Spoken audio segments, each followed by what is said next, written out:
Hi, and welcome to weeks 13 and 14. Yes, this is a 2-week module. You can take your time and cover it over 2 weeks. You can complete it in 1 week, you can complete it in the second week. Just the only option you have is not to complete it. You're going to view the video as the first activity this week, and you're doing that right now. Our second activity is the social emotional learning activity. This week, social emotional activity involves learning about the brain. Take the quiz below, read the brief articles, and explore the websites below. Create a short and brief video of yourself teaching the hand model of the brain and the workings of the brain. Your video should be less than 5 minutes, and it's a selfie. Post your selfie video in this Dropbox. Here is the quiz. This is Dr. Dan Siegel, who is actually walking you through the hand model of the brain. This is just a short article about priming the brain, how the brain works. And then if you need the PDF, this is the PDF for the model of the brain. If you click on that, these are just additional information that I am giving you in regards to the brain. Our next topic is historical fiction. You're going to view both videos of these authors of historical fiction. You're going to answer the following questions. After you view the videos, please reference the information from the video in your response. What makes these authors so passionate about historical fiction? What ignites this passion within these authors to write historical fictions? What do they have to offer future writers or readers of historical fiction? Again, please don't forget to reference both videos. Excuse me. We're going to take a look at some historical fiction information. You're going to choose one of the following activities below to complete and post your response in this Dropbox. If you complete more than one, you'll receive extra credit. You'll get lots of extra credit if you do all four, but for each one you do, you will get more extra credit.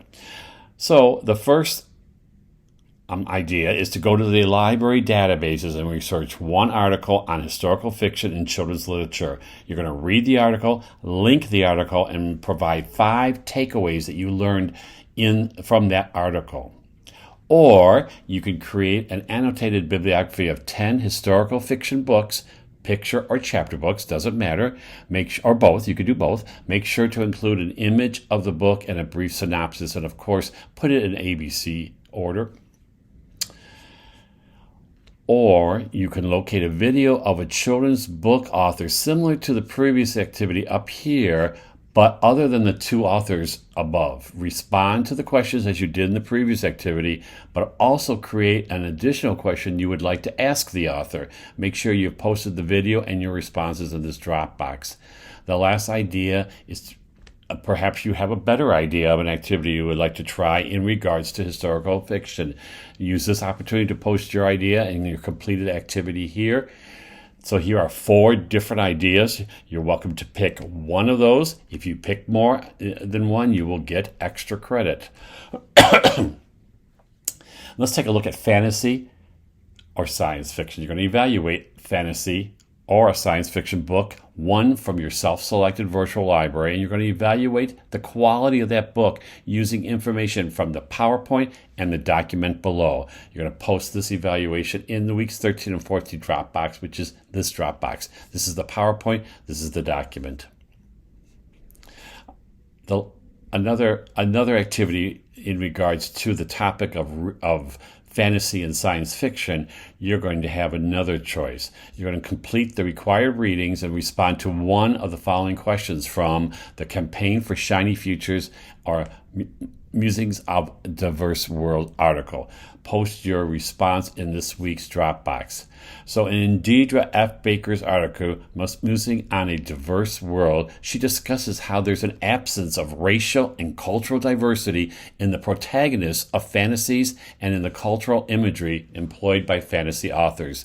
Discuss how you would address the lack of diversity in this genre in your classroom. What would you do and why? Here is that article. Or you can read this article, The Campaign for Shiny Futures. Currently, we live in a world where fiction that provides insight into the human condition, usually defined as emotion, is lauded as having the ultimate literary value. This is not a given, but part of the current cultural moment. Other values, learning about the mechanics of the world, for example, which were once celebrated both in education and hierarchies of reading lists, are received uncertainly. We may want children to learn science and languages, but our society regards children and adults who enjoy doing that a bit odd. Do you enjoy science fiction? If so or not, do you agree with the author's point? Use evidence from the text in your response. And last but not least, you're going to view the video, The Fantastic Flying Books of Mr. Morris Les Moore. This is a children's book. The film won an Academy Award. It's based on the picture book of the same title. You're going to locate a website about this book and share what you would use from the website in creating a lesson for the use of the book. You do not need to create a lesson plan. You just list your ideas from the website information. You're going to link the website you used and post your list of ideas in this Dropbox. And that's it for over 2 weeks. Now, here are some reminders. If you are not attending or working, if you're not volunteering at the Family Learning Conference, then you need to complete the Artificial Intelligence Tools for Teachers and Analysis assignment. That's due in the middle of this 2-week period. May 5th, I think, is the day, and it's week 13.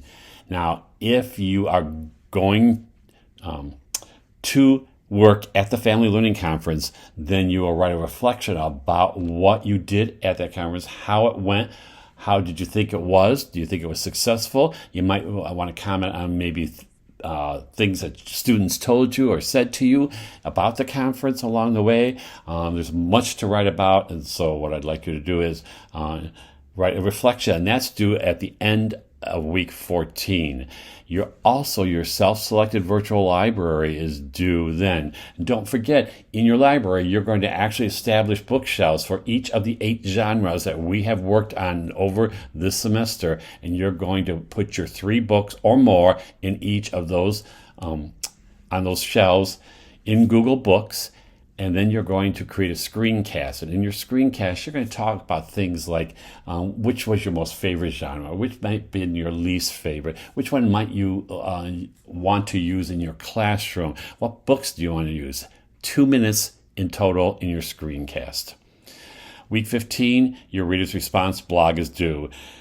If you wait till week 15 to turn it in, you will not be able to fix anything in it that needs, and you'll take the grade as it is. If you turn it in week 13 or 14, I'll try to grade and get them back to you so that by week 15 when it's due, you can make the changes you need to make. Week 16 is our ePortfolio and Screencast final exam. That is the final exam. It's due the Wednesday of that week. So it's not due Friday, it's due Wednesday of the finals week. So you will create the ePortfolio and provide a link. Make sure that it is published to the public, and your screencast will be also another link so that I can view what you think about your ePortfolio. Your ePortfolio consists of all the major assignments. It consists also of reflections for each of those major assignments and a page of resources that a teacher using children's literature might have at her or their disposal and as resources for them.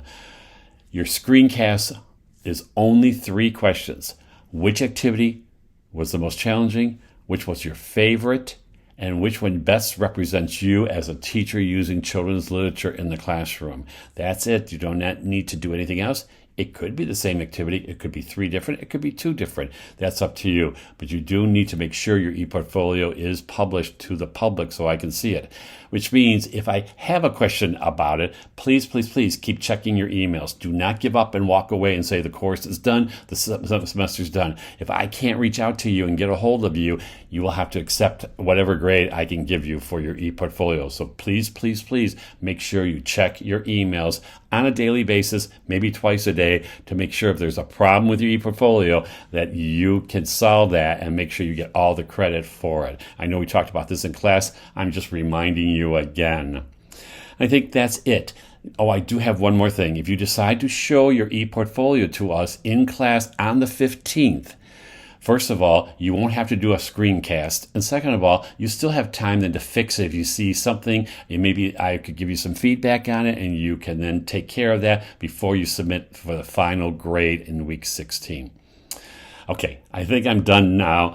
I will be quiet so that you can start work on this week. I wish you much luck. I'll miss you over the next 2 weeks, but I'll see you the last week in class. Have a great 2 weeks online working on the brain, working on historical fiction, and also working on fantasy and science fiction.